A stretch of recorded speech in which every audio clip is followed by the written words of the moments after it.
Vous pouvez être informé des développements en vous abonnant à notre chaîne.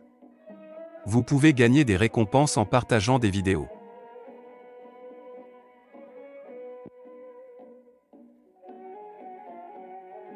De la collection Risalinur. Le moi et l'atome. Bediüzzaman Said Nursi. 30e parole. Résout un talisman important du sage Coran qui découvre lui-même le talisman de l'univers. Est un simple alif, un iota sur la question du moi et de l'atome. Annotation, Ana et Dara en arabe. Cette parole se divise en deux objectifs. Le premier concerne l'essence et les conséquences du moi, le second le mouvement et la fonction de l'atome. Premier objectif. Au nom de Dieu, le clément, le miséricordieux. Oui, le dépôt que nous avions proposé aux deux et à la terre et aux montagnes, ils ont refusé de le porter, et en ont eu peur, alors que l'homme le porta, celui-ci reste, oui, très prévaricateur, très ignorant. Note du traducteur, Coran, 33, 72. L'auteur ne donne jamais les références et précise lorsqu'il cite un verset, un hadith ou un texte quelconque. Des disciples les ont situés après lui. Nous les avons notés pour la commodité. Nous allons exposer un seul joyau du grand trésor de ce verset. Le moi constitue un des nombreux aspects du dépôt devant lequel le ciel, la terre et la montagne reculèrent, ils craignirent de s'en charger. En effet, le moi est le noyau d'un arbre lumineux, la Touba, voir Coran, 13, 29. Et d'un arbre terrible, le Zakoum. Voir Coran, 37, 62, 44, 43, 56, 52. Ramifié tout autour du monde de l'humanité depuis le temps d'Adam jusqu'à présent. Une introduction est nécessaire pour faciliter la compréhension de cette grande vérité. En tant que clé des trésors cachés des noms divins et du talisman ésotérique de l'univers, le moi est un mystère, un talisman étonnant qui résout les énigmes. Si on a conscience de sa nature, ce moi, cet étrange mystère, ce merveilleux talisman se résout et résout le talisman de l'univers, ouvre les trésors du monde des nécessités. Dans mon traité en arabe intitulé l'atome, cette question est évoquée de la manière suivante. La clé de l'univers est entre les mains de l'homme, attachée à son moi. Alors qu'elles paraissent ouvertes, les portes de l'univers sont en réalité closes. Dieu confia à l'homme une clé nommée moi qui ouvre toutes ses portes et un talisman, la méité, néologisme nécessaire pour enaniye, substantif qui correspond au pronom personnel, et ne, je, moi. Qui découvre les trésors cachés du Créateur de l'univers. Mais le moi est lui-même une énigme très obscure, un talisman presque impénétrable. Néanmoins, il reste possible de résoudre son énigme et celle de l'univers en connaissant son essence véritable et le but de sa création. Car le sage artiste a prêté à l'homme un moi qui comporte des indices et des échantillons révélant les attributs de sa souveraineté et la vérité de ses actions. Ceci afin que le moi serve d'unité de comparaison susceptible d'informer sur les qualités dominicales et les actions divines. Mais l'unité de comparaison n'est pas censée être actuelle. On peut constituer une unité de comparaison par hypothèse, par supposition, comme on le fait en géométrie avec les lignes imaginaires. Il n'est pas nécessaire qu'elle existe réellement, comme scientifiquement établi. Question. Pourquoi la connaissance des attributs et des noms de Dieu est-elle liée au moi? Réponse. Il n'y a pas de limite ni de fin à ce qui est absolu et totalisant. On ne peut lui attribuer ni une forme ni une image quelconque, on ne peut pas le définir, sa nature reste incompréhensible. Sans l'obscurité, par exemple, la clarté continuelle est inconnaissable et imperceptible. On ne peut la concevoir que si on dessine une ligne d'obscurité réelle ou fictive. On ne peut pas donner une définition ni avoir une connaissance ou une compréhension intime de la science et du pouvoir de Dieu non plus que de ses attributs et de ses noms comme sage et miséricordieux, ils sont totalisants, illimités et sans égal. Par conséquent, n'ayant pas de limite et de fin véritable, il faut leur tracer une limite hypothétique, imaginaire. Et c'est ce que fait le moi. Il s'arroge la souveraineté, la propriété, le pouvoir et le savoir, il dessine un trait, mais tout cela est fictif. Il propose une limite imaginaire aux attributs totalisants. Jusque-là les choses m'appartiennent. Au-delà elles lui appartiennent, affirme-t-il, procédant ainsi à une division. Grâce à ses propres mesurettes, il comprend peu à peu leur vraie nature. Par exemple, grâce à sa souveraineté fictive dans le cercle de ses possessions, il comprend la souveraineté de son Créateur dans le monde des possibles, et grâce à sa qualité illusoire de propriétaire, il comprend la qualité véritable de propriétaire de son Créateur et dit, de même que je suis maître en ma maison, le Créateur est maître en cet univers. U comprend la science divine grâce à son savoir limité. Au moyen de son peu d'araki, il comprend l'art créé ex nihilo de ce glorieux artiste créateur. Il affirme, de même que j'ai construit et mis de l'ordre dans cette maison, quelqu'un a construit et mis de l'ordre dans la demeure mondiale, et ainsi de suite. Le moi détient en son sein des milliers de dispositions, d'attributs et de sens cachés pour faire connaître et pour indiquer à moindre échelle tous les attributs et toutes les actions de Dieu. Le moi est donc semblable à un miroir, à une unité de comparaison, à un outil de découverte et d'épanouissement. Il a une signification indicative. C'est-à-dire que sa signification ne réside pas en lui-même, c'est un autre qu'il désigne. Il est un brin conscient de l'épaisse corde du corps de l'humanité dans son ensemble, un fil ténu de la toile de l'essence humaine, un alif du livre de la personnalité humaine. Cet alif a deux faces. L'une est orientée vers le bien et l'existence. Là, il n'est que le réceptacle de l'effusion. Il reçoit du donneur et ne peut pas lui-même créer. Il n'est pas actant, la portée de son pouvoir est insuffisante pour créer. L'autre face est orientée vers le mal, vers le néant. Et là, il est actant, il est l'auteur de son action. Sa nature est indicative, il montre la signification d'un autre. Sa souveraineté est fictive. Son existence est si faible et si inconsistante qu'il ne tolère, ne supporte rien en soi. C'est un instrument de mesure comme le thermomètre ou le baromètre qui indique le degré ou la quantité des choses, ici, les attributs absolus, totalisants et illimités de l'être nécessaire. L'homme qui est conscient de cette nature du moi, qui est capable de ce discernement et qui agit en conséquence se trouve inclus dans la bonne nouvelle selon laquelle est sauf, certes, celui qui la purifie, Coran 91, 9. Il porte dûment le dépôt et, à travers les lunettes de ce moi, voit ce qu'est l'univers et la mission qu'il accomplit. Lorsqu'il reçoit des informations venues de tous azimuts qui trouvent confirmation en son moi, ses savoirs demeurent en lui comme lumière et sagesse. Il ne se transforme pas en ténèbres ou en futilité. Une fois ce devoir accompli, le moi renonce à sa souveraineté fictive et à sa qualité supposée de propriétaire qui servait uniquement d'unité de comparaison. Il dit, la souveraineté lui appartient, à lui est consacrée la louange. Le jugement lui appartient et c'est vers lui que vous retournerez, il atteint la vérité de l'adoration, le degré de la plus belle stature. Si en revanche, ce moi oublie la sagesse qui réside dans sa création, qu'il ignore le devoir inhérent à sa nature, qu'il se considère dans sa signification nominale et croit s'appartenir en propre, alors il trahit le dépôt, et tombe sous le coup du verset suivant. Et est perdu, certes, celui qui la corrompt. Coran 91, 10. Ce qui terrifiait les cieux, la terre et les montagnes, c'est bien cet aspect du moi qui engendre toutes les idolâtries, tous les maux, toutes les erreurs. Il craignait une idolâtrie éventuelle. En effet, si on ne connaît pas son essence, le moi s'agrandit discrètement alors qu'il n'est qu'un alif ténu, un brin, une ligne hypothétique. Il s'épaissit au point d'envahir tout l'être de l'homme pour le dévorer comme un dragon géant. L'homme tout entier, avec toutes ses facultés, se métamorphose en moi. Ensuite, le moi de la race humaine renforce ce moi grâce au racisme et au nationalisme.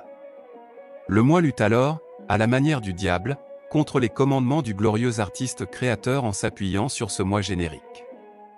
Dans un raisonnement par analogie, il compare tout le monde et toute chose à lui-même et répartit la propriété de Dieu entre elles et entre les causes.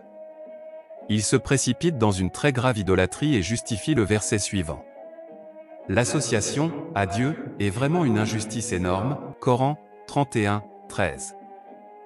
En effet, celui qui détourne 40 pièces des fonds publics ne peut admettre son acte que si chacun de ses amis présents accepte d'en prendre une pièce. De la même manière, l'homme qui affirme être son propre maître est obligé d'affirmer et d'admettre que chaque chose est maître de soi. Ainsi, en cette traître position, le moi se trouve dans l'ignorance absolue. Quoiqu'il connaisse des milliers de sciences, il est très ignorant, d'une crasse ignorance.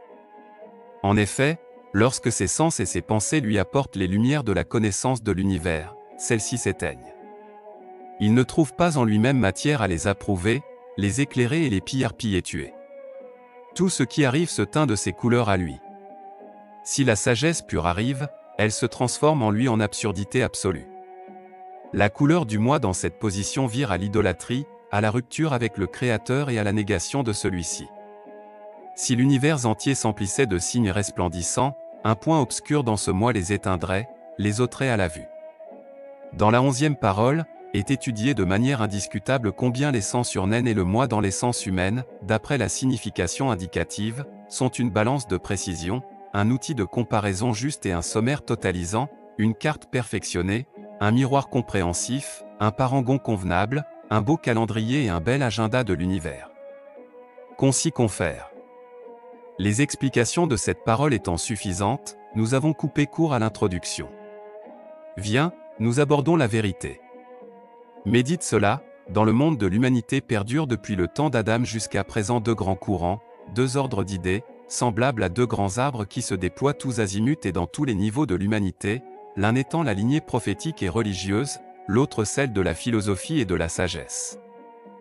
Chaque fois que ces deux lignées se sont accordées et unies, c'est-à-dire chaque fois que la lignée philosophique a intégré et servi la lignée religieuse en lui obéissant, le monde de l'humanité a connu une vie sociale et un bonheur rayonnant. Mais chaque fois qu'elles ont divergé, tout le bien et toute la lumière se sont concentrés autour de la lignée prophétique et religieuse, et les maux et les erreurs autour de la lignée philosophique. Maintenant, nous devons trouver les origines et les fondements de ces deux lignées. Transformée en Zakoum, la lignée philosophique qui ne se soumet pas à la lignée religieuse diffuse autour d'elle les ténèbres de l'idolâtrie et de l'erreur. D'ailleurs, dans le domaine de l'intelligence, elle offre à la raison humaine des fruits comme les athées, les matérialistes et les naturalistes. Et dans le domaine de la puissance irascible, elle jette à la tête de l'humanité les Ninros, les pharaons, les Shaddad. Annotation, en effet, ceux qui forment les Ninros, les pharaons, qui leur sert de mère nourricière et les Alètes, ce sont les philosophies anciennes de l'Égypte et de la Babylone ancienne élevées au rang de magie ou tellement ésotériques qu'elles furent considérées comme telles dans leur voisinage. C'est de même le bourbier de la philosophie naturaliste qui inculqua le polythéisme aux Grecs anciens et engendra les idoles. L'homme qui ne perçoit pas la lumière de Dieu à cause du voile de la nature et attribue une divinité à chaque chose, s'inflige, certes, leur oppression. Et dans le domaine de la puissance appétitive animale, elle produit et forme des dieux, des idoles et des hommes qui se déifient. La racine de cet arbre, le Zakoum est la racine de l'arbre de l'adoration, la Touba, qui représente la lignée prophétique, se situe chacune de chaque côté du moi. Les saintes branches de la lignée prophétique, déployées dans le jardin du globe terre sont les suivantes. Dans le domaine de l'intelligence, elles forment des fruits comme les prophètes et les messagers, les saints et les justes. Dans le domaine de la force répulsive, elle produit des fruits comme les juges équitablés et les souverains angéliques. Et dans le domaine de la force d'attraction, elle forme les hommes de bon caractère, d'une forme pure et belle, les gens de bien et ceux réputés pour leur générosité. Cette lignée montre comment l'homme est un fruit le plus parfait de cet univers. À présent, nous allons éclairer les deux faces du moi comme origine et cause, comme noyau substantifique de ces deux arbres. Ainsi la prophétie adhère à une face du moi et devance la philosophie qui adhère à l'autre face. Première face, celle du prophétique, le moi est à la source de l'adoration pure. C'est-à-dire qu'il se sait serviteur. Il comprend que c'est un autre qu'il sert. Il saisit que son essence est indicative, qu'il porte en lui la signification d'un autre. Il ne doute pas qu'il a une existence subordonnée, que son existence continue grâce à l'existence d'un autre et qu'il est constant par la création d'un autre.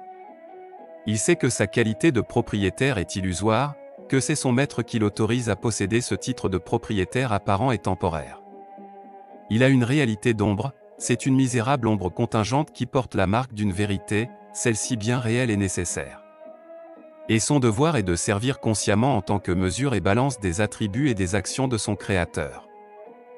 C'est de ce point de vue que les prophètes et les gens purs et les saints de la lignée prophétique considérèrent le moi. Ils comprirent la vérité et remirent tous les biens aux propriétaires de tous les biens. Ils conclurent que le Maître glorieux n'a d'associé et d'égal ni dans sa propriété, ni dans sa souveraineté et ni dans sa divinité, qu'il n'a pas besoin d'assistant ni de représentant, que la clé de toute chose est entre ses mains, qu'il a un pouvoir absolu, que les causes sont un voile vide, que la nature est un ensemble de lois de sa création, un instrument de son pouvoir. Ainsi, cette belle face rayonnante et lumineuse équivaut à un noyau vivant et essentiel à partir duquel le glorieux Créateur fit un arbre d'adoration, la touba dont les saintes branches ornent de fruits lumineux le monde de l'humanité tout entier. En dissipant les ténèbres du passé, elle montre que ce long passé n'est pas un vaste cimetière ni un néant comme le pense la philosophie, mais plutôt une source de lumière, une lumineuse ascension pour les âmes qui passent, un lumineux pays de lumière et un jardin lumineux pour les âmes qui laissent leur lourd fardeau et quittent ce monde. À la deuxième face adhère la philosophie. Et la philosophie considère le moi dans sa signification nominale en affirmant que c'est lui-même qui l'indique. Elle conclut que le moi porte en soi sa signification, qu'il agit pour son propre compte. Elle considère qu'il est lui-même le principe de son existence, il existe en soi et par soi. Elle suppose à tort qu'il a un droit de vie, qu'il est le véritable maître de sa circonscription. Elle le considère comme une réalité incontestable et pense que le devoir du moi est un devoir de perfectionnement personnel du fait de l'amour qu'il se porte à lui-même, et ainsi de suite. Les philosophies construisirent leur mode de pensée sur de nombreux principes faux. Nous avons prouvé définitivement dans nos divers traités et partout dans les paroles et plus particulièrement dans les 12e et 25e paroles combien ces principes sont non fondés et corrompus. Si bien que les autorités les plus illustres de la lignée philosophique, Platon, Aristote, Avicenne et Farabi qui en sont les génies conclurent d'une manière pharaonique que le but ultime de l'humanité est d'être à l'image de l'être nécessaire, c'est-à-dire de ressembler à l'être qui existe par soi.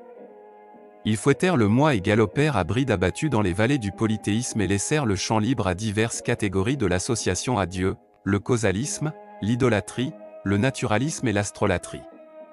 En condamnant les portes de l'impuissance, de la faiblesse, de la pauvreté et de la nécessité, du manque et de l'imperfection inhérents à l'être humain, ils barrèrent la voie de l'adoration. Écrasés dans l'abîme de la nature, n'ayant pas eu se dégager entièrement du culte des idoles, ils ne surent pas trouver la large porte de la reconnaissance. Quant aux prophètes, ils décrétèrent, comme il convient à la servitude, que le but et le devoir de l'humanité étaient de se former selon la morale divine et d'acquérir les bonnes qualités. Ils jugèrent également que, conscient de son impuissance, de sa pauvreté, de son indigence et de ses défauts, elle devrait se réfugier dans le pouvoir divin et s'appuyer sur lui, se fier à sa miséricorde, invoquer sa prodigalité et son indulgence et glorifier sa perfection. Nous venons de le voir, la philosophie qui n'obéit pas aux religieux tombe dans l'errance. C'est d'ailleurs pour cela que le moi s'est mis à tenir ses propres brides et se laissa aller à toutes sortes d'égarements. Et un Zakkoum crut sur cette face du moi et envahit plus de la moitié de l'humanité. Dans le domaine de la puissance appétitive animale, cet arbre offrit au regard des hommes des fruits comme les idoles et les dieux. La philosophie approuve en effet la force, la raison du plus fort, en est même un principe, et considère que le vainqueur est fort, que dans la force réside le droit. Annotation, la norme prophétique abolit la tyrannie et assure la justice en établissant que la force réside dans le droit et non le droit dans la force. Ce moi soutient moralement la tyrannie et les tyrans et conduit les despotes à leur propre déification. Par ailleurs, il dit « comme c'est beau » au lieu de « comme c'est bien fait », car il attribue la beauté de l'œuvre d'art à l'œuvre d'art et la beauté de la broderie à la broderie. Il ne les attribue pas à la manifestation de la pure et sainte beauté de l'artiste et du brodeur, il les déifie. En outre, il acclame les hypocrites, et érige les hommes cultes en monuments pour ses propres adorateurs. Annotation, c'est-à-dire que ces hommes cultes, afin de satisfaire les désirs de leurs adorateurs et de gagner leur faveur, présentent une attitude de prière avec une ostentation hypocrite. Parce qu'il admire une beauté d'oripeau, vantarde, ostentatoire et hypocrite que l'on peut vendre à n'importe qui. Dans le domaine de la puissance irascible, il produisit des fruits comme les Nimrods, les pharaons, les Shaddad plus ou moins grands pour gouverner la malheureuse humanité. Dans le domaine du pouvoir intellectuel, il donna des fruits comme l'athéisme, le matérialisme, le naturalisme, jetant ainsi la confusion dans les esprits. À présent, afin d'éclairer cette vérité, nous allons comparer, à travers 3 ou 4 exemples parmi des milliers, les résultats des principes corrompus du chemin de la philosophie et ceux des principes véridiques de la lignée prophétique. Par exemple, se rapportant à la règle prophétique suivant laquelle il faut se former selon la morale divine, qui est un des résultats fondamentaux concernant la vie personnelle, existe le principe suivant, formez-vous dans la morale divine, tournez-vous modestement vers Dieu et soyez les serviteurs de sa cour, conscient de votre impuissance, de votre pauvreté et de votre manque.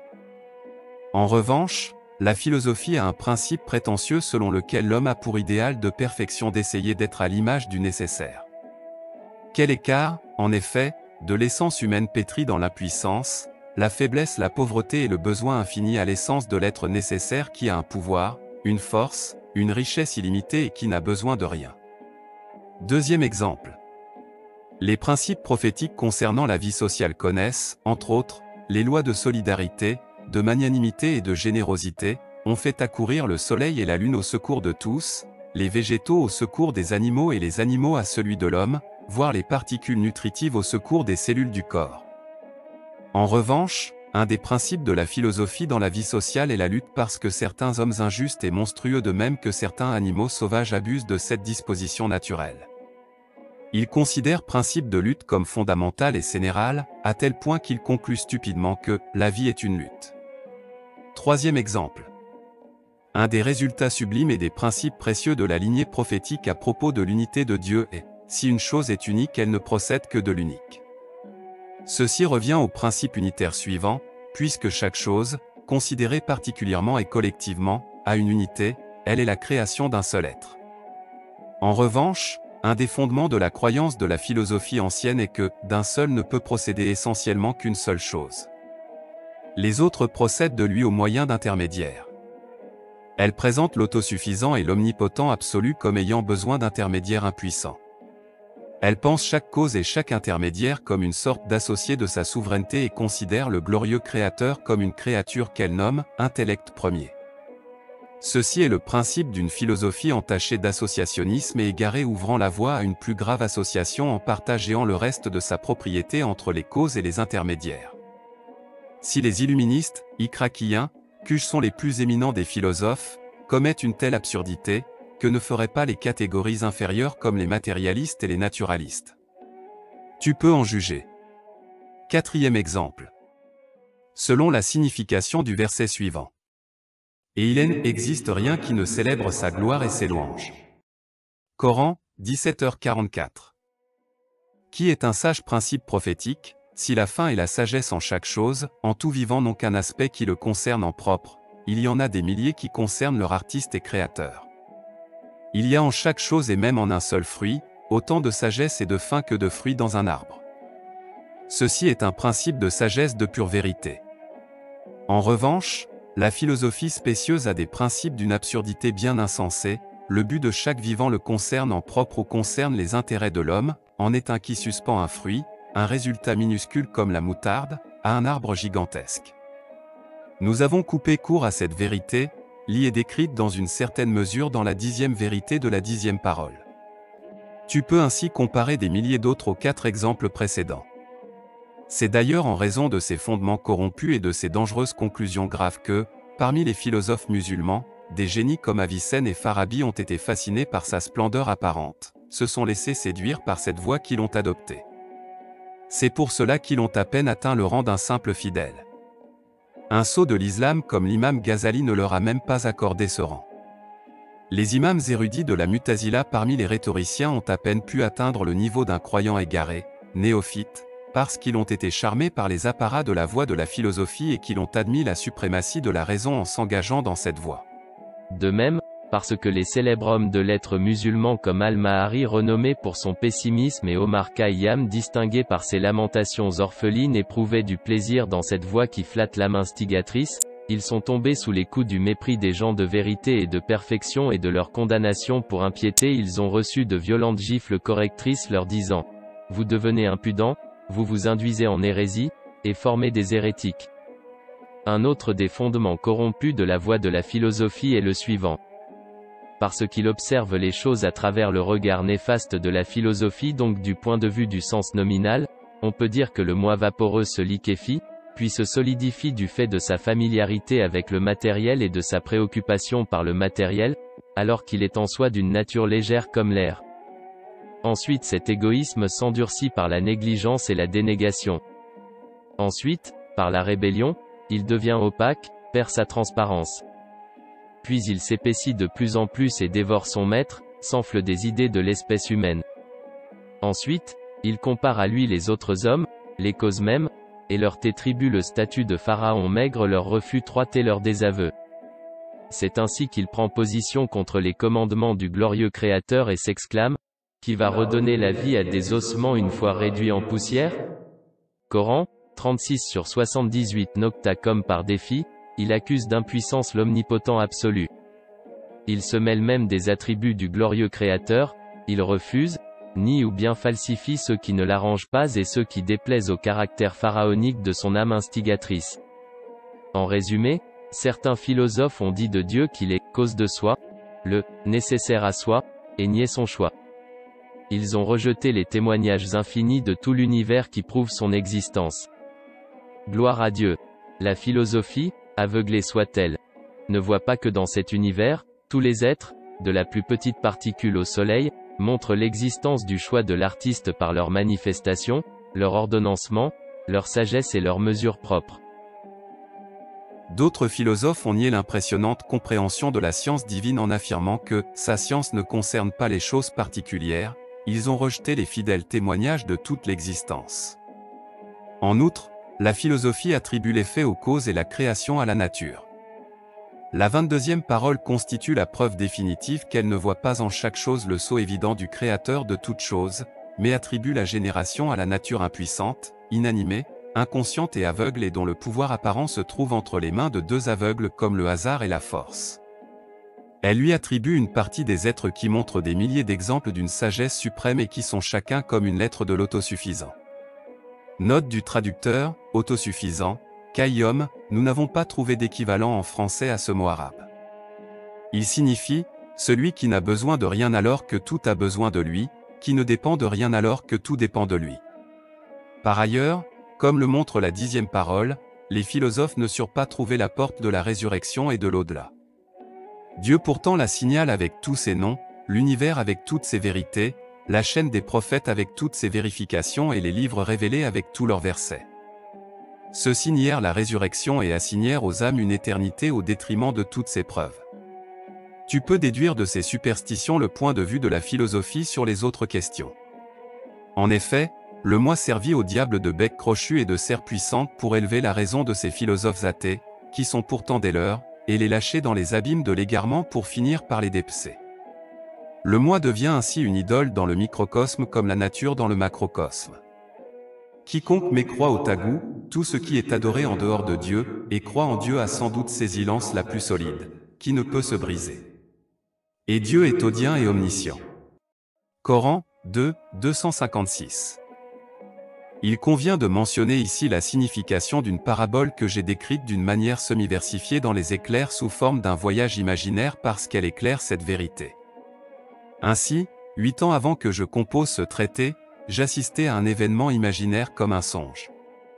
C'était à Istanbul pendant le Ramadan, lors de la transformation de l'ancien Saïd, qui s'intéressait à la philosophie, en nouveau Saïd, et alors que je méditais sur les 3 voies qu'indique la Fatiha bénie dans sa fin, à savoir.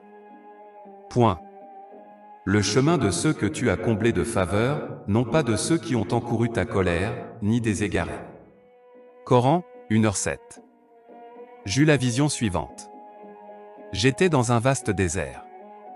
Une couche de nuages obscurs, accablant et suffocant recouvrait la surface de la terre. Il n'y avait ni brise, ni lumière, ni eau, rien. J'imaginais partout une foule de monstres et de créatures néfastes et sauvages. Je sentis qu'au-delà de ces terres se trouvait la lumière, la brise, l'eau.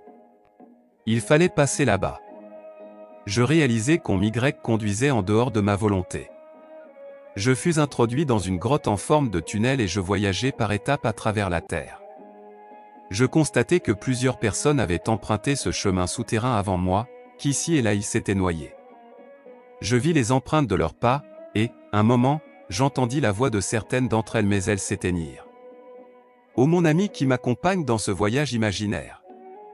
Cette terre désertique, c'est la nature et la philosophie naturaliste. Le tunnel est la voie que les philosophes ont ouverte pour atteindre la vérité par leurs pensées.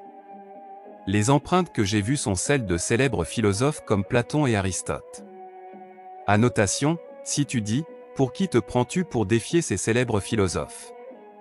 Tu es comparable à une mouche et tu te mêles du vol des aigles. Alors je dis, en ce qui concerne la vérité et la connaissance, tant que j'ai un maître éternel comme le Coran, je n'ai pas à accorder la valeur de l'aile d'une mouche à ces aigles que sont les disciples de la philosophie errante et de la raison victime d'illusions. Quelque inférieur que je sois à eux, leur maître est 1000 fois inférieur au mien. Grâce au secours de mon maître, ce qui les engloutit ne me mouilla même pas la cheville. En effet, un simple soldat qui respecte les lois et les commandements d'un grand souverain est capable de plus d'action que le grand maréchal d'un petit souverain. Les voix que j'avais entendues sont celles de génies comme Avicenne et Farabi. J'apercevais en effet inscrits par endroits certains des discours et des principes d'Avicenne. Puis les empreintes s'arrêtaient totalement. H n'avait pas pu aller plus loin et s'était donc noyé. J'ai dévoilé une partie de la vérité cachée derrière la vision pour satisfaire ta curiosité. À présent, je retourne à mon voyage. En avançant, je vis qu'on me remit 2 objets entre les mains. L'un était une torche pour dissiper les ténèbres de la nature dans mon souterrain. L'autre était un appareil qui ouvrait une voie devant moi en brisant les grands rochers et les rocs colossaux. On me dit que cette torche et cet appareil venaient du trésor coranique. Toujours est-il que j'avançais de cette manière pendant longtemps. Soudain, je me retrouvai de l'autre côté. Je me vis au printemps sous un ciel ensoleillé et découvert, une brise revigorante, une délicieuse eau vivifiante, un monde de réjouissance. Dieu soit loué, me dis-je. Alors, je pus observer que je n'étais pas maître de moi-même. Un autre m'éprouvait. Puis je me trouvai à nouveau dans la même situation qu'au départ dans ce vaste désert mais sous un nuage suffocant. On me conduisait dans une toute autre voie. Cette fois-ci j'allais, non pas sous la terre, mais je parcourais plutôt la surface terrestre pour passer de l'autre côté. Je voyais lors de ce voyage des choses ineffables, tant elles étaient étranges et curieuses. Le mugissement de la mer, les menaces de l'orage, tout me faisait obstacle. Mais grâce à un moyen de transport fourni par le Coran, je les surmontais et triomphais à nouveau. En route, j'apercevais partout le corps des voyageurs. Seul 1/1000 d'entre eux avait achevé ce voyage. En finale, ayant échappé à ce nuage et atteint l'autre côté de la terre, je rencontrai le beau soleil. Dieu soit loué, dis-je en respirant le zéphyr exaltant. Je me mis à contempler ce monde paradisiaque. Puis je vis qu'il y avait un guide qui ne m'abandonnerait pas là. Il me reconduisit en un instant en ce désert terrible comme pour me montrer une autre voie. Je vis différentes sortes d'objets, les uns ressemblaient à des avions, les autres à des automobiles et d'autres encore à des palans descendants comme des ascenseurs. Quiconque sautait dedans selon ses forces et ses capacités était élevé dans les airs. Je m'élançai aussi dans l'un d'entre eux qui me hissa en 1 minute au-dessus du nuage. Je montai sur des montagnes vertes magnifiquement parées. Cette couche de nuages n'arrivait pas à mi-hauteur de la montagne. La soufflait une très légère brise, coulait une eau très délicieuse, se diffusait une très douce lumière. Je vis partout de ces véhicules lumineux semblables aux ascenseurs. D'ailleurs, je les avais aperçus lors de mes 2 voyages et de l'autre côté de la Terre sans pouvoir les identifier. Je comprends maintenant que ce sont les manifestations des versets du sage Coran. En conclusion, la formule « ni le chemin des égarés » qui indique la première voie est celle de ceux qui sont englués dans la superstition de la nature et des naturalistes, et vous avez ressenti combien il y avait de difficultés pour passer à la vérité et à la lumière. La deuxième voie qu'indique la formule est si le chemin de ceux qui ont encouru ta colère, et celle de ceux qui cultivent le causalisme et de ceux qui attribuent la création et l'effet aux intermédiaires et aussi celle de ceux qui, comme les philosophes péripatéticiens, ont cru accéder par la seule raison et la seule pensée à la vérité et à la connaissance de celui dont l'existence est nécessaire. Quant à la troisième voie qu'indique la formule, le chemin, de ceux que tu as comblés de faveur, c'est celle, lumineuse, des gens du Coran qui sont les gens du droit chemin, le chemin le plus court, le plus confortable, le plus salutaire et ouvert à tous, voie révélée par le miséricordieux. DEUXIEME objectif. Indique une infime partie du trésor du verset suivant qui porte sur les transformations des atomes. Au nom de Dieu, le clément, le miséricordieux. Ceux qui ne croient pas disent, l'heure ne nous viendra pas. Dis. Par mon Seigneur, très certainement, elle vous viendra. Mon Seigneur, le connaisseur de l'inconnaissable. Rien ne lui échappe fût-il du poids d'un atome dans les deux, comme sur la terre. Et rien n'existe de plus petit ni de plus grand, qui ne soit inscrit dans un livre explicite. Coran, 34/3.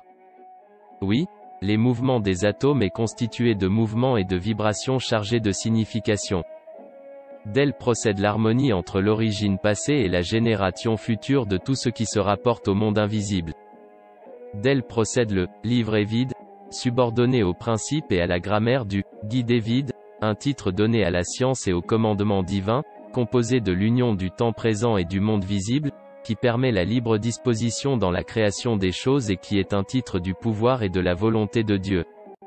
La transformation des atomes est donc due à l'écriture des paroles du pouvoir sur la « table de déconstruction-reconstruction », par reprographie à partir du « livre est vide », dont cette table est une page métaphorique ainsi que la vérité du temps qui s'écoule. Annotation. Cette note de bas de page est une explication de la longue phrase, ici, un paragraphe, définissant les transformations de minuscules particules, qui fait l'objet du second but. L'annonce claire et le livre clair sont répétés à plusieurs endroits dans le Coran de tous les sages. Un groupe de commentateurs du Coran a soutenu qu'ils sont identiques, tandis que d'autres ont déclaré qu'ils sont différents les uns des autres. Leurs explications quant à leur véritable signification étaient diverses, mais en bref, ils s'accordaient à dire qu'ils étaient tous deux des titres pour décrire la connaissance divine. Cependant, grâce à la splendeur du Coran, je suis arrivé à la conclusion que l'annonce claire, qui regarde plus vers le monde de l'invisible que vers le monde manifeste, était un titre pour un aspect de la connaissance de Dieu et de son commandement. C'est-à-dire qu'il regarde plus vers le passé et le futur que vers le temps présent. Il regarde plus à l'origine et à la descendance et aux racines et graines de tout, plutôt qu'à eux dans leur existence visible. C'est un cahier pour la détermination divine. L'existence de ce cahier a été prouvée dans le 26e mot et aussi dans la note de bas de page du 10e mot. Oui, cet enregistrement clair est une sorte de titre pour la connaissance et les commandements de Dieu. C'est-à-dire que les origines, les sources et les racines à partir desquelles les choses sont amenées à l'existence avec un ordre et un art parfait montrent qu'elles doivent être disposées conformément à un cahier des principes de la connaissance divine. Et parce que les résultats, la descendance et les semences des choses contiennent les indices et les programmes des êtres qui naîtront par la suite, ils indiquent qu'ils doivent être un petit registre des commandements divins.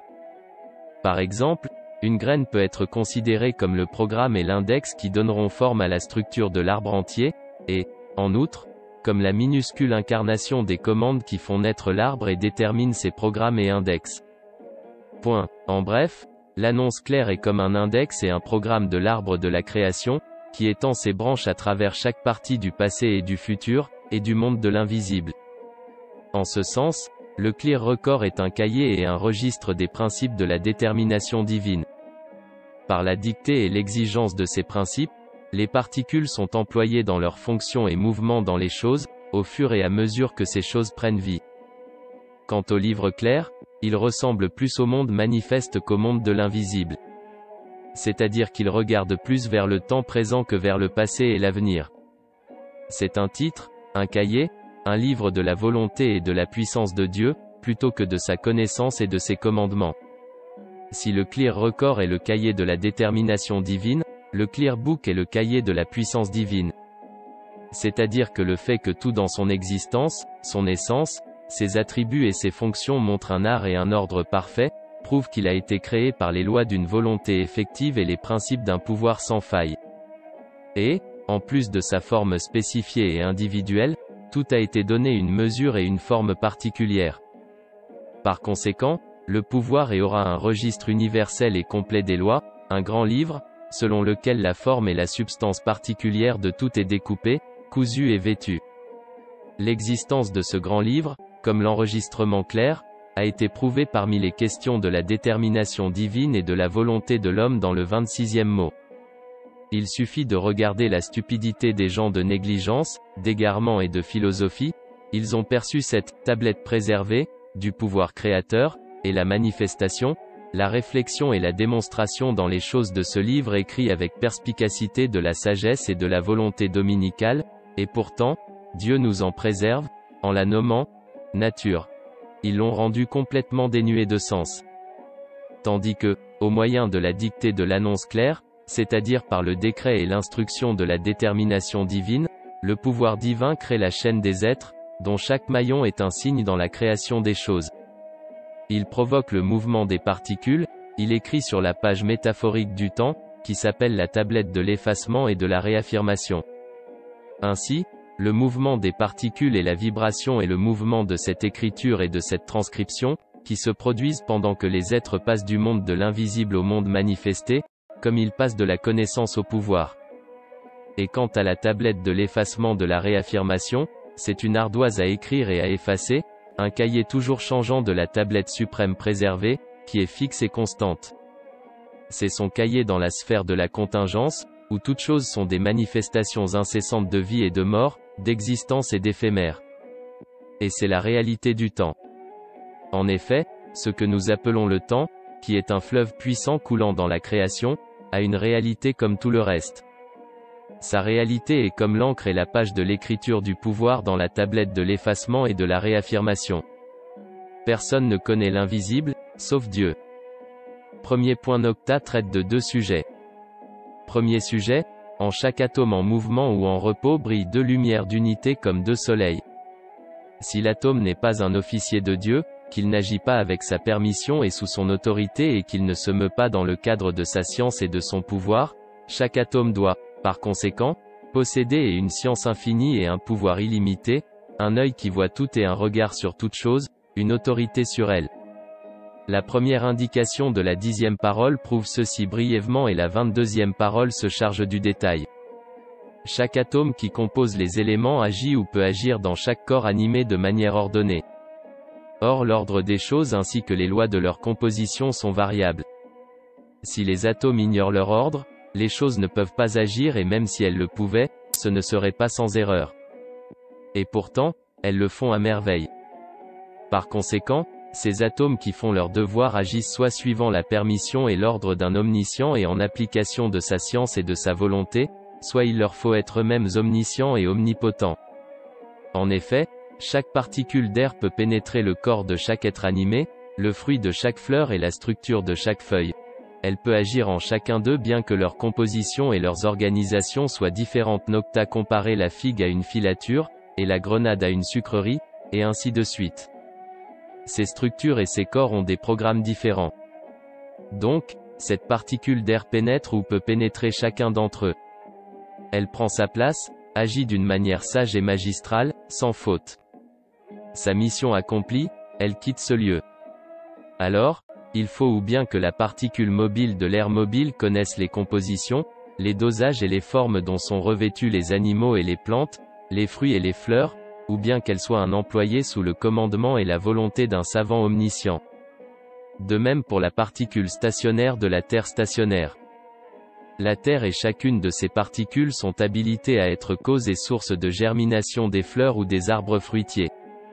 Ou bien il faut qu'elle-même, ou une poignée de terre qui en est la chaumière, contiennent autant de machines et d'usines immatérielles fonctionnant sans faute qu'il y a d'espèces d'arbres, de plantes, de fleurs et de fruits en son sein, dans la mesure où n'importe quelle graine trouve en cette terre, qui fonctionne comme une particule, une usine appropriée et tout l'équipement nécessaire à tous ses besoins et à sa composition. Soit elle doit posséder une science miraculeuse qui sait tout sur tout et chacun de ses aspects ainsi qu'un pouvoir miraculeux qui crée tout à partir de rien. Ou bien c'est sous le commandement et avec la permission d'un omniscient et d'un puissant absolu, et grâce à sa force et à sa puissance que ses travaux s'accomplissent. Imaginons un homme du commun, inexpérimenté et sans entraînement. Il se rend en Europe alors qu'il est illettré, aveugle de surcroît. Il accède à toutes les usines et formations pour travailler si magistralement et dans un ordre si parfait en tout art et en tout métier.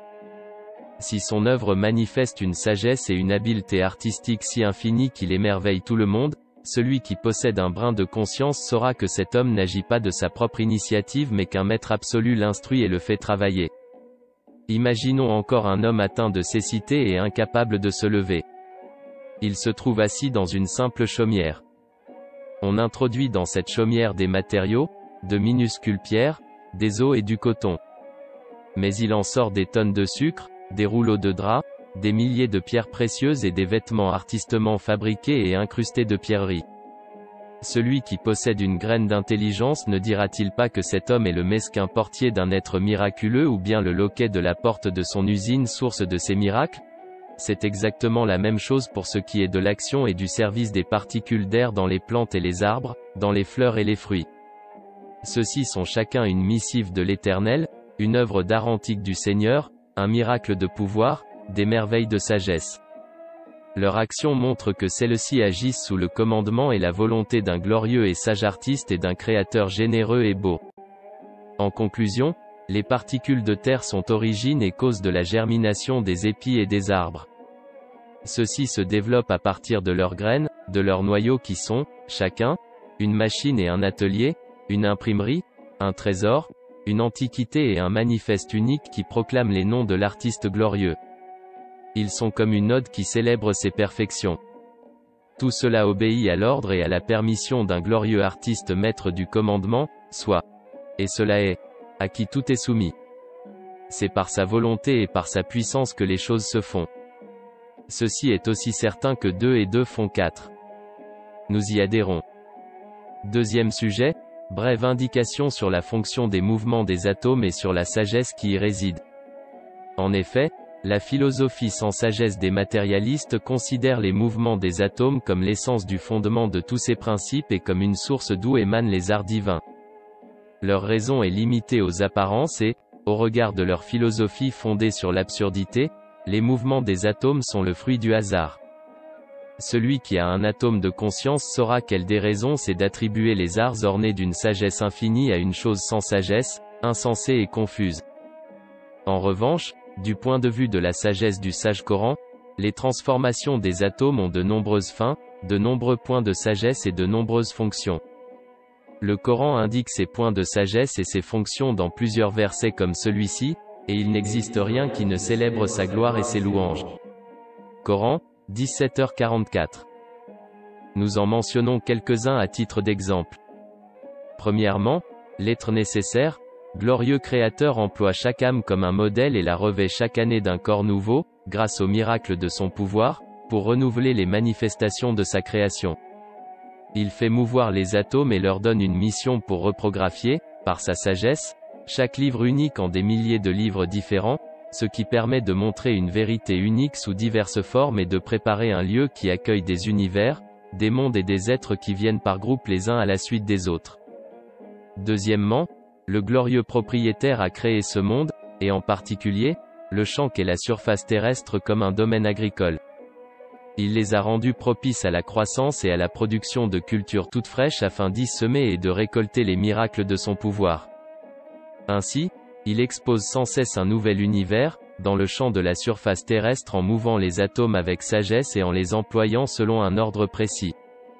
Il fait produire de nouvelles cultures sur le parvis de la terre à chaque siècle, à chaque saison, chaque mois, et même chaque jour et chaque heure. Dans le mouvement des atomes, il déploie les présents de son trésor de miséricorde infinie, et les spécimens des miracles de son pouvoir illimité nocta. Troisièmement, le brodeur éternel fait mouvoir les atomes avec une sagesse parfaite. Il les emploie dans un ordre parfait de telle sorte qu'ils montrent sur une surface limitée des broderies infinies. Celles-ci expriment en fait les manifestations infinies des noms divins dont elles sont les broderies déployées, l'écriture des signes infinis exprimant sur une petite page des significations infinies.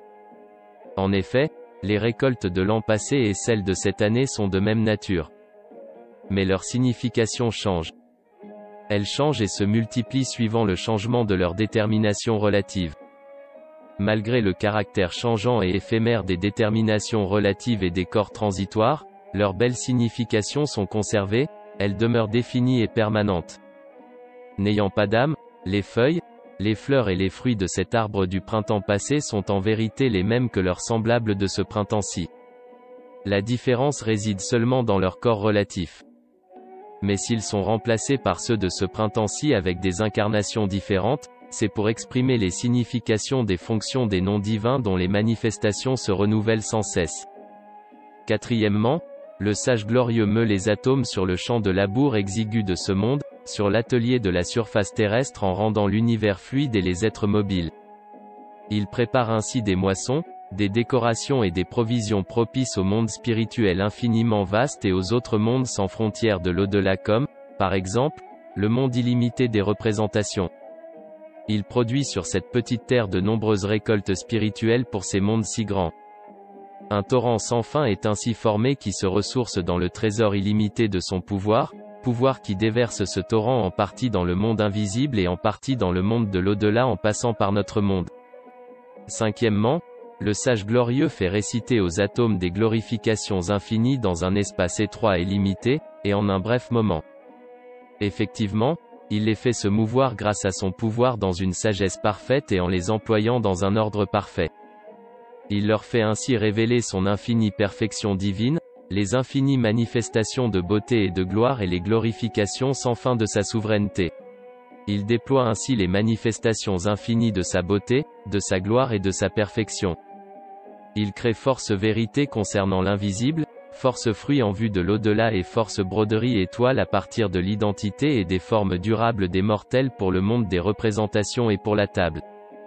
Par conséquent, celui qui meut l'atome, c'est celui qui met à l'œuvre ses importantes fins et sagesse. Autrement, à l'intérieur de chaque atome, il faudrait un cerveau de la taille du soleil. Les transformations des atomes mus dans une sagesse infinie qui déborde naturellement de ces 5 exemples, ces philosophes les crurent dépourvus de sagesse. Ces atomes qui récitent les noms divins et glorifient Dieu en se soulevant dans un mouvement giratoire à la manière des Maulawi qui évoluent en 2 mouvements extatiques, objectifs et subjectifs, ces philosophes supposèrent à tort qu'ils tournent et dansent par eux-mêmes comme des étourdis. On comprend de là que leur science n'est pas science mais ignorance et que leur sagesse manque de sagesse. Nous allons mentionner un 6e long exemple au 3e point. DEUXIEME. En chaque atome, il y a 2 témoins fidèles de l'existence et de l'unité de l'être nécessaire. En effet, en accomplissant comme consciemment des devoirs importants, en portant de lourds fardeaux bien qu'il soit impuissant et inanimé, l'atome témoigne incontestablement de l'existence de l'être nécessaire. De même, en se conformant à l'ordre général et en observant l'ordre particulier en chaque lieu où il s'installe comme en sa patrie, il témoigne de l'unicité de l'être nécessaire et de l'unité de celui qui possède le monde physique et le monde spirituel.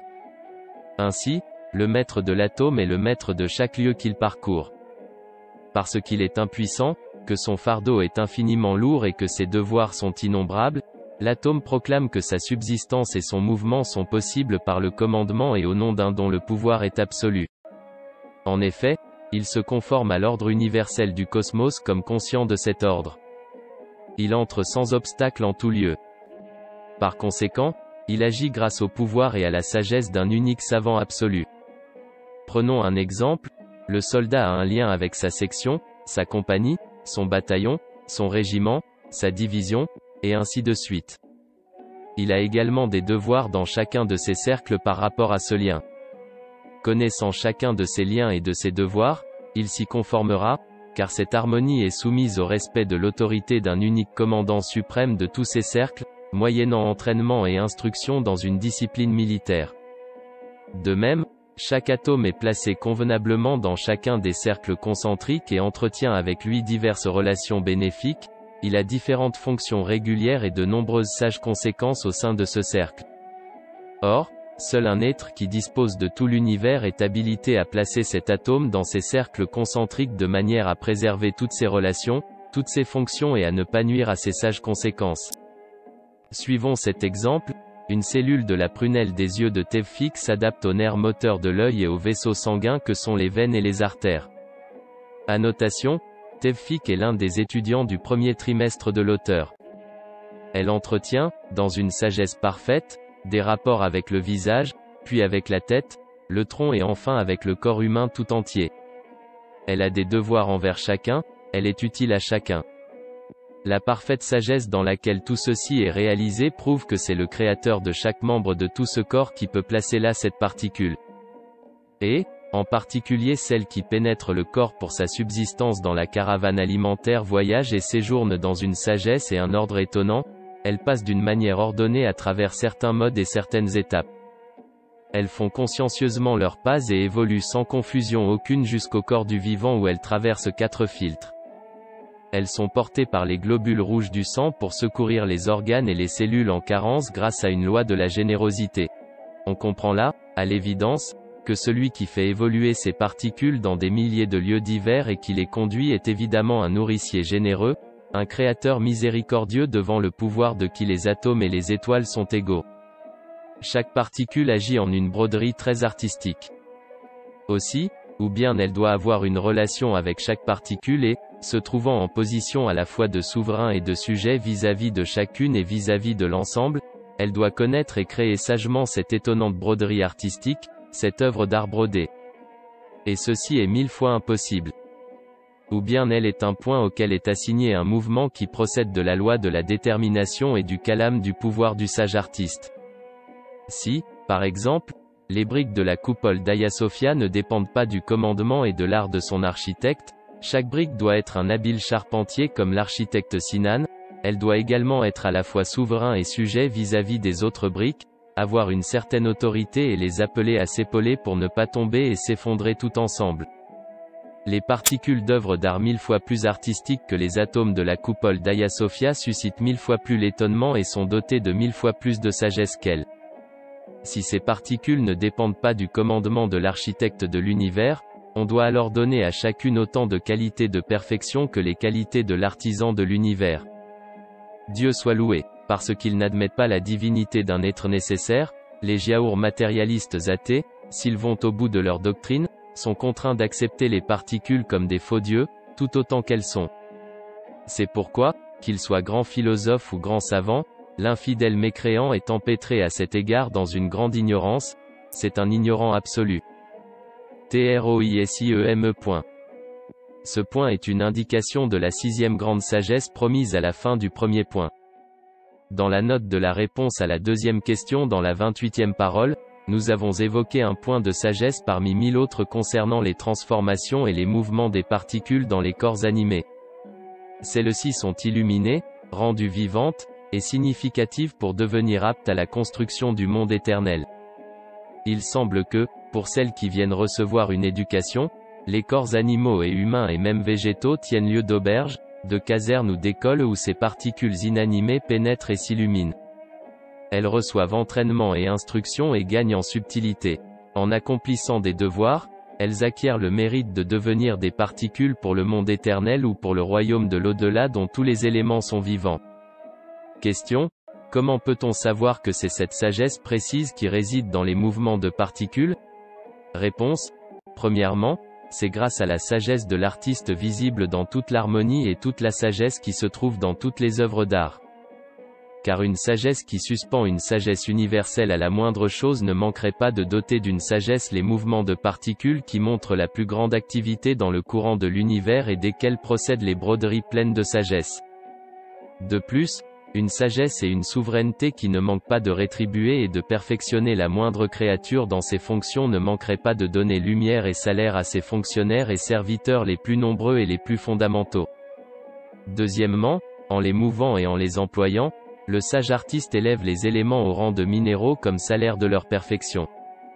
Il leur enseigne la glorification propre aux minéraux. En les mouvant et en les employant, il donne aux minéraux le rang de la vie végétale. En les mouvant et en les employant comme éléments nutritifs, il gratifie les végétaux du degré subtil de la vie animale.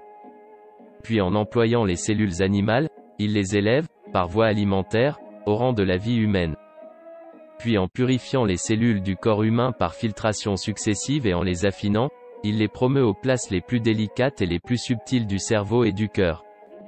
Les mouvements des particules ne sont pas absurdes.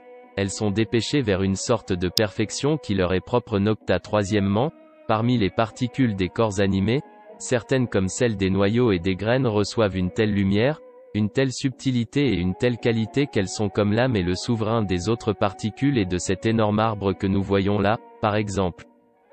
Si certaines cellules, parmi toutes celles d'un arbre formidable, s'élèvent à ce rang, cela est dû au fait qu'elles parcourent de nombreux cycles tout au long de la vie de cet arbre et qu'elles y remplissent des fonctions délicates. Chaque cellule acquiert ainsi subtilité, lumière, rang et entraînement pour le compte et l'honneur des noms qui, sur le commandement du sage artiste, se manifestent en elle selon ses diverses activités liées à ses fonctions naturelles. En conclusion, puisque le sage artiste définit pour chaque chose un point de perfection et une évolution appropriée du niveau d'existence, qu'il donne à cette chose une prédisposition à s'efforcer d'atteindre ce point de perfection et l'y conduit-bas cette loi de la souveraineté est en vigueur chez tous les végétaux, tous les animaux mais aussi chez tous les êtres animés-bas, que c'est pour cela qu'il promeut la simple terre au rang de diamant et d'essence supérieure, cette vérité signale une très importante loi de souveraineté, puisque ce Créateur généreux donne un mince plaisir comme salaire aux animaux qu'il emploie pour son importante loi de la reproduction, qu'à des animaux comme l'abeille et le rossignol employés dans les autres services dominicaux, il accorde aussi un salaire pour leur perfectionnement, leur donne un rang source de l'ardent désir et du plaisir, cela signale une importante loi de générosité, puisque la réalité de chaque chose est tournée vers la manifestation d'un des noms de Dieu, qu'elle lui est liée, qu'elle en est le miroir. Quelle que soit la beauté qui ressort de cette chose, cela est dû à ce nom-là, c'est lui qui la requiert, que la chose le sache ou non, cette beauté est requise du point de vue de la réalité. Cette vérité signale une très importante loi d'embellissement et de beauté, puisque le Créateur généreux ne retire pas le rang et la perfection qu'il avait offert à une chose, selon le principe de la générosité dès que son temps et sa vie prennent fin, qu'il éternise les fruits, les résultats, l'essence conceptuelle, la signification de cette porteuse de perfection et son âme si la chose est animée, il éternise, par exemple, les significations, les fruits des perfections qu'il a conférées à l'homme dans ce monde et retourne même sous la forme incarnée d'un fruit du paradis le remerciement et la louange du fidèle reconnaissant face aux fruits éphémères qu'il aura mangés, et cette vérité signale une importante loi de miséricorde, puisque le Créateur sans père ne gaspille pas, ne fait pas d'action vaine, il emploie même les vestiges matériels des créatures ayant accompli leur devoir et mortes en automne pour les créatures du printemps et les inclut dans leur structure, que, suivant la signification du verset, au jour où la terre sera remplacée par une autre, de même que les deux et où les hommes comparaîtront devant Dieu, l'unique, le dominateur suprême. Coran, 14h48. Et l'indication du verset, cette vie d'ici-bas n'est qu'amusement et jeu. La demeure de l'au-delà est assurément la vraie vie. S'il s'avale.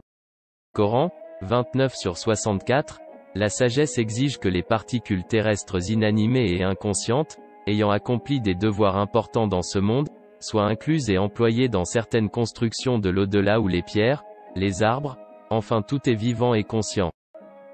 Car laisser dans les ruines du monde les particules du monde ou les anéantir, ce serait du gâchis-bas et cette vérité signale une très importante loi de sagesse, puisque de nombreuses œuvres de ce monde, sa spiritualité et ses fruits, les toiles brodées par des êtres doués de responsabilité comme les djinns et les hommes, les pages de leurs actions ainsi que leur âme et leur corps sont expédiées sur le marché de l'au-delà, que la justice et la sagesse exigent que les particules terrestres qui servent et accompagnent ces fruits et ces significations-là soient incluses dans la construction de l'autre monde, une fois que dans leur fonction, elles ont atteint un degré de perfection qui leur est propre, c'est-à-dire à partir des vestiges de ce monde, après avoir reçu la lumière de la vie en la servant maintes fois et après avoir été un lieu où les êtres vivants chantent à la gloire de Dieu-bas et cette vérité signale une très importante loi de justice. Puisque l'âme gouverne le corps et que de même, les commandements pour l'existence, écrits du destin, gouvernent les matières inanimées, que ces matières sont habilitées à se situer et à s'organiser selon l'écriture invisible du destin-bas par exemple, dans chaque variété d'œufs et de sperme, de noyaux et de graines, le rang et la lumière de ces matières-là varient suivant les commandements écrits par le destin et qui font passer les choses au stade de l'existence-bas. Annotation. En effet, elles sont toutes composées de 4 éléments.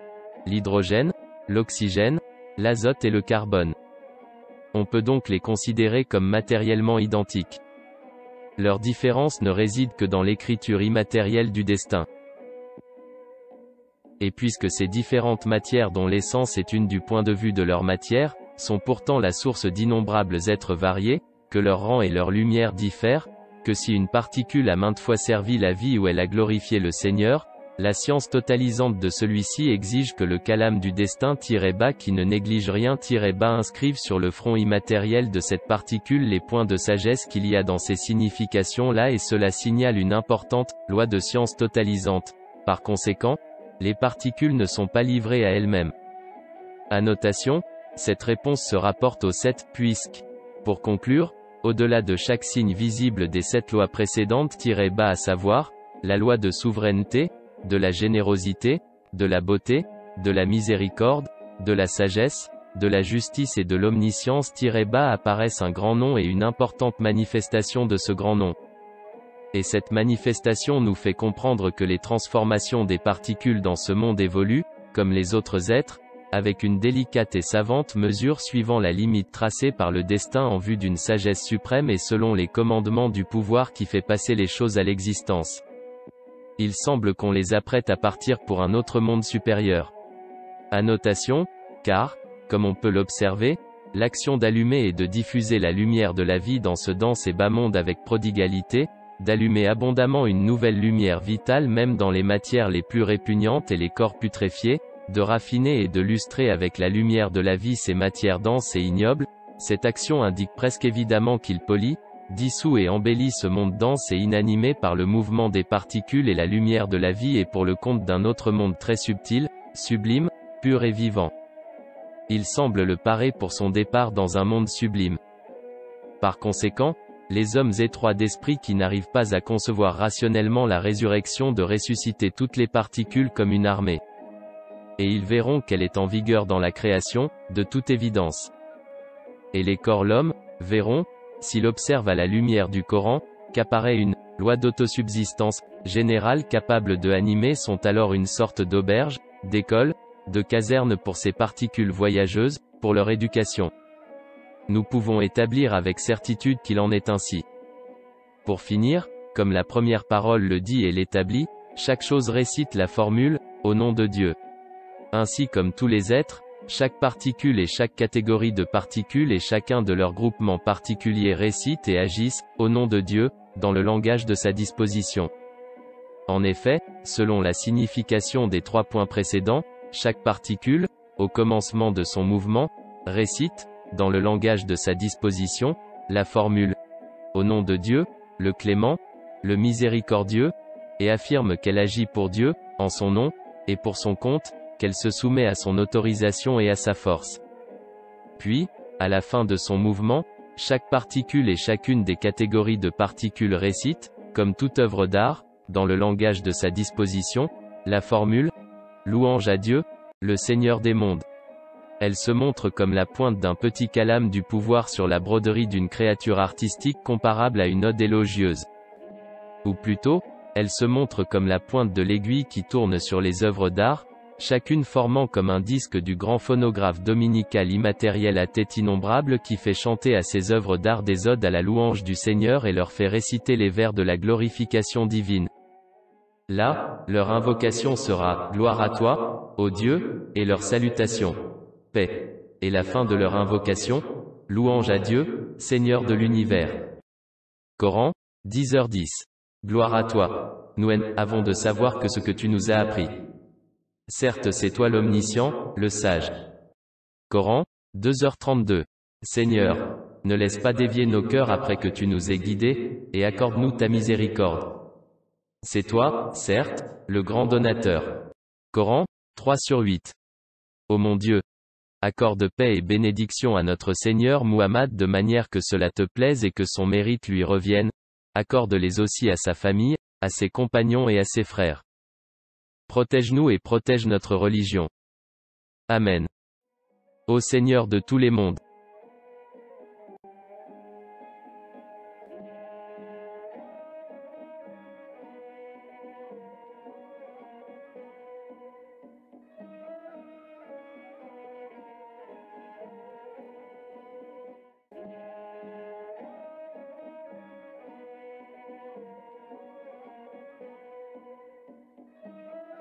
Vous pouvez être informé des développements en vous abonnant à notre chaîne. Vous pouvez gagner des récompenses en partageant des vidéos.